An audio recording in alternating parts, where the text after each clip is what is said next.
কে এই খামেনি এবং তার পরিচয় কি? আয়াতুল্লাহ আলী খামেনি ছিলেন ইরানের সর্বোচ্চ ধর্মীয় ও রাজনৈতিক নেতা। তিনি 1989 সাল থেকে ইরানের সুপ্রিম লিডার হিসেবে দায়িত্ব পালন করছেন।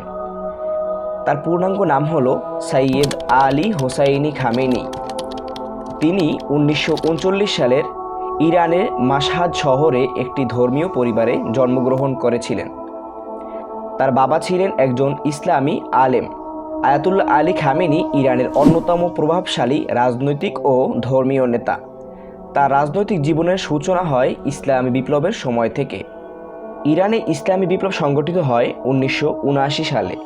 ইরানের ইসলামী বিপ্লব হলো এমন একটি ঐতিহাসিক ঘটনা যার মাধ্যমে ইরানের রাজতন্ত্রের অবসান ঘটিয়ে একটি ইসলামী প্রজাতন্ত্র রাষ্ট্র প্রতিষ্ঠিত হয়েছিল এবং এই বিপ্লবের নেতৃত্ব দিয়েছিলেন রুহুল্লাহ খামেনি।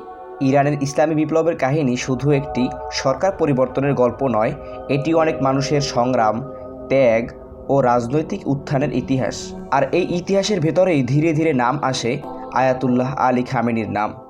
আর তখনকার সময় ইরানের শাসনকর্তা ছিলেন শাহ মোহাম্মদ রেজা পাহলাভি।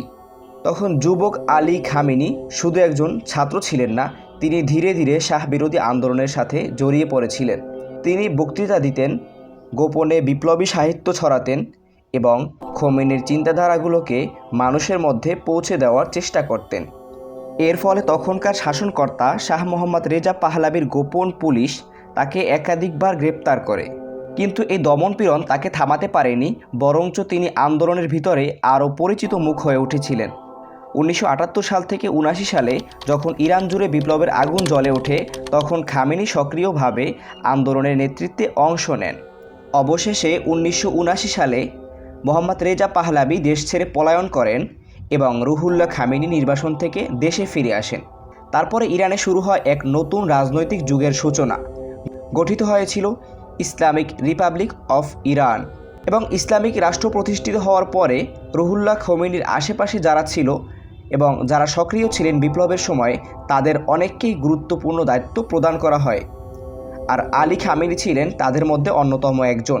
বিপ্লবের পরে তাকে প্রথমে বিভিন্ন রাজনৈতিক ও ধর্মীয় দায়িত্ব দেওয়া হয়। তিনি বিপ্লবী কাউন্সিলের সাথে কাজ করেন, পরবর্তীতে সংসদ সদস্য হিসাবে নির্বাচিত হয়েছিলেন এবং ধীরে ধীরে জাতীয় রাজনীতিতে পরিচিত হয়ে ওঠেন। 1981 সালে ইরানের রাজনীতি খুব অস্থির হয়ে ওঠে এবং একের পর এক হামলা ও রাজনৈতিক হত্যাকাণ্ড সংগঠিত হয়। তো সেই সময়ে প্রেসিডেন্ট পদ শূন্য হয়ে গেলে আয়াতুল্লাহ আলী খামেনি রাষ্ট্রপতি হিসাবে নির্বাচিত হন এবং 1981 সাল থেকে 1989 সাল পর্যন্ত তিনি ইরানের প্রেসিডেন্ট হিসেবে দায়িত্ব পালন করেন। এই সময়ে তিনি রুহুল্লাহ খামেনির খুব কাছের সহযোগী হিসেবে পরিচিত হয়ে ওঠেন।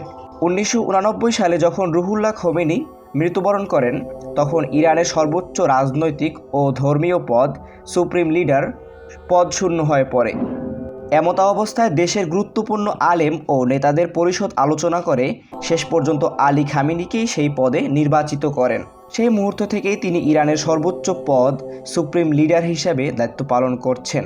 আর এভাবেই একজন তরুণ ধর্মীয় ছাত্র থেকে শুরু করে বিপ্লবী কর্মী, তারপরে রাষ্ট্রপতি এবং শেষ পর্যন্ত দেশের সর্বোচ্চ পদ সুপ্রিম লিডার হিসেবে দায়িত্ব পালন করছেন।